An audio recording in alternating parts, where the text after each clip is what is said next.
stop right there. Do not skip this video. If you are an ICSE Class 10 student, I have a serious question for you.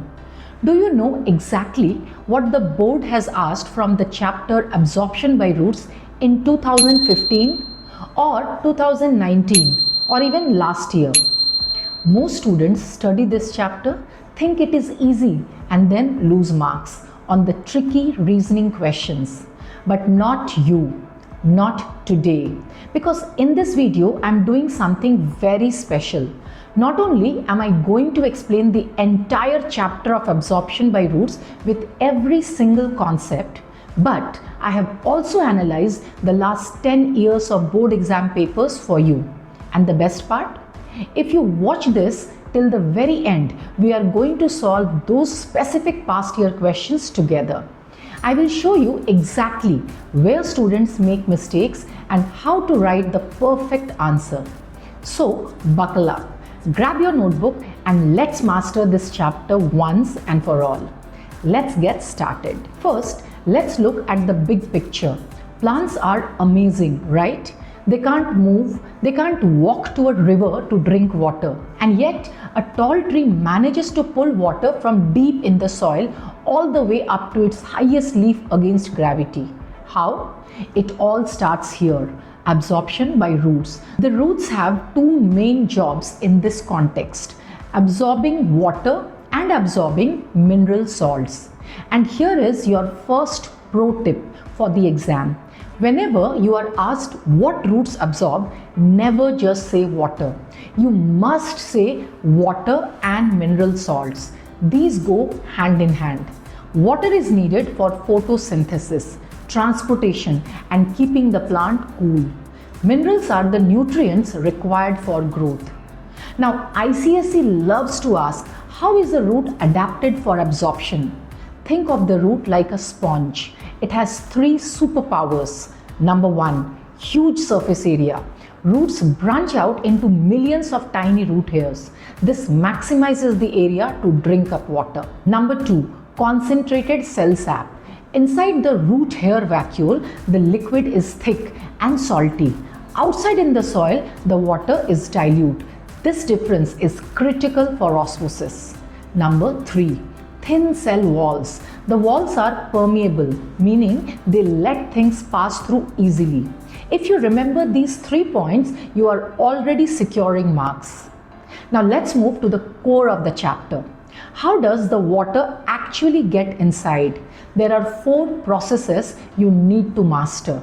Let's break them down. First is imbibition. This is simple. It is the absorption of water by solid particles. Have you ever noticed how wooden doors get stuck during the rainy season? That is imbibition. It occurs in dead cells and requires no energy. Second is diffusion. This is the movement of molecules from a region of higher concentration to lower concentration. Like when you spray perfume in one corner and smell it in the other corner. In plants, gases like oxygen mostly move this way. Again, no energy is required. Third, and this is the VIP topic, osmosis. Pay attention. This is the most important definition in this chapter. You cannot just say movement of water. You have to be precise. Osmosis is the movement of water molecules from a region of their higher concentration to a region of their lower concentration through a semi-permeable membrane. If you forget to write semi-permeable membrane, you get 0 marks. Roots use osmosis to drink water because the soil has more water and the root hair has less water. Nature wants to balance it out, so water rushes in. Fourth is active transport. Osmosis and diffusion are easy, they go downhill. But what if the plant needs to absorb minerals from the soil, but soil has very few minerals? The plant has to grab them and pull them in against the natural flow. This requires energy in the form of ATP. So if the question asks about the absorption of minerals, the answer is usually active transport. Once the water is inside, the cell puffs up. This is called being turgid.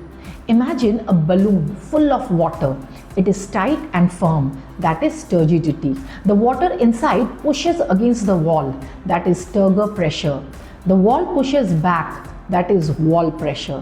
When these are balanced, the plant stands upright. If the plant loses water, it becomes flaccid or wilted. Now all this water building up in the root creates a pressure. We call this root pressure. It helps push water up the stem. But remember, root pressure isn't strong enough to push water to top of a tall tree. For that, we need transpiration pull from the leaves. Okay, you have the concepts, but can you apply them? As I promised at the start, I have dug through the archives. I have the questions from the last 10 years right here. Let's look at the patterns. 2025.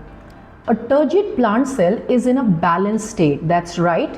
In a turgid cell, turgor pressure and wall pressure are equal and in the same direction. This is wrong because they are in the opposite direction. Turgor pressure and wall pressure are in opposite direction. So this is wrong. So A is true and R is false will be the answer. In 2025, given below is the diagram of a plasmolized cortical cell of a root. Copy the diagram and label the following parts in the diagram. Cytoplasm we have to label. So cytoplasm will be here. This is the nucleus and beside the nucleus, this part. So this will be the cytoplasm. This part is the cytoplasm. Hypertonic solution will be this part, this one. This part, this is hypertonic solution part. It is that part which is present between the plasma membrane and the cell wall. So this part will be the hypertonic solution, this part, all right. Next is plasma membrane. Which is plasma membrane? So this is the plasma membrane, the wavy part, the outer wavy part. This is the plasma membrane. ये पूरा plasma membrane है. This part, the wavy part, the outer wavy part is the plasma membrane. Next, 2024. Osmosis takes place when there is a selectively permeable membrane. 2024. Name the following unicellular outgrowths from the epidermis of roots. So it will be root hair. 2024 again, mention two adaptations in roots for absorption of water from the soil. So cell sap is, they have the concentration of the cell sap is more, so it is hypertonic, and presence of root hairs which increases the surface area for absorption. Next, deplasmolysis occurs when a plasmolized cell is placed in tap water, then deplasmolysis will occur. Arrange and rewrite the terms in each group in correct order to be in a logical sequence, beginning with the term that is underlined.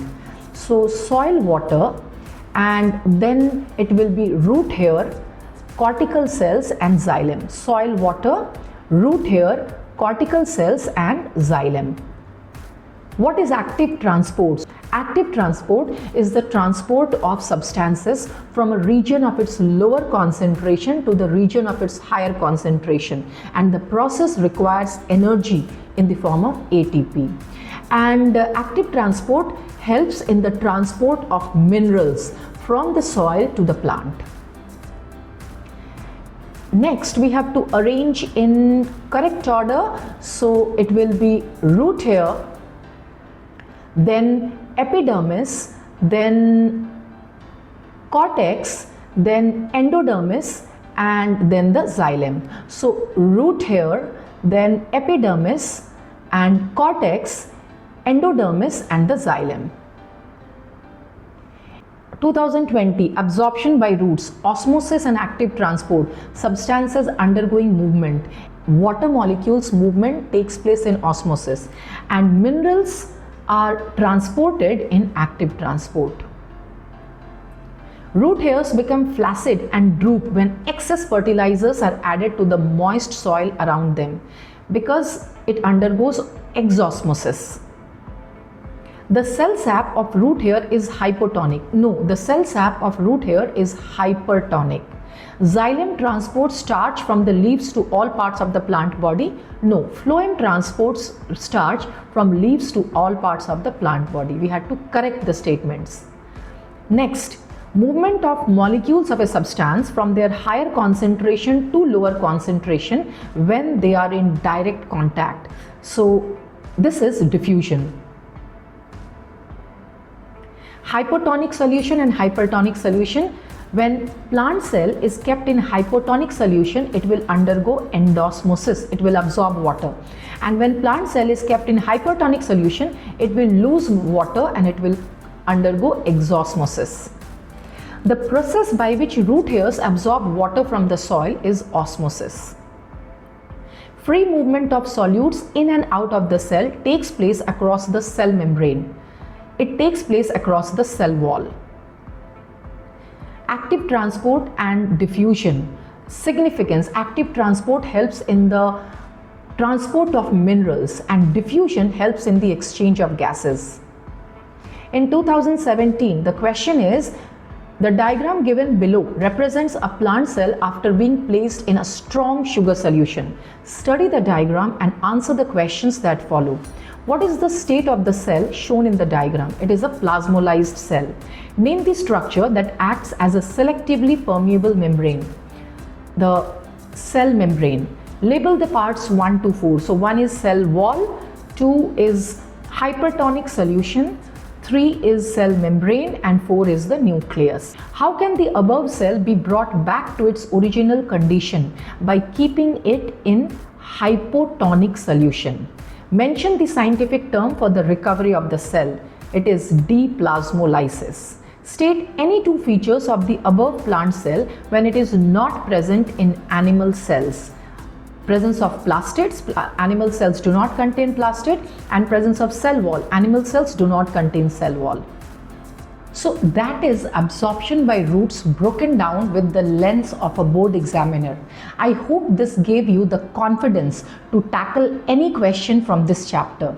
If you found this analysis of the past year questions helpful, let me know in the comments. If I see enough comments, I will do the same 10-year analysis for the next chapters too. Make sure you hit that subscribe button so you don't miss the next video in our series. Keep studying smart and I will see you in the next one. Bye-bye.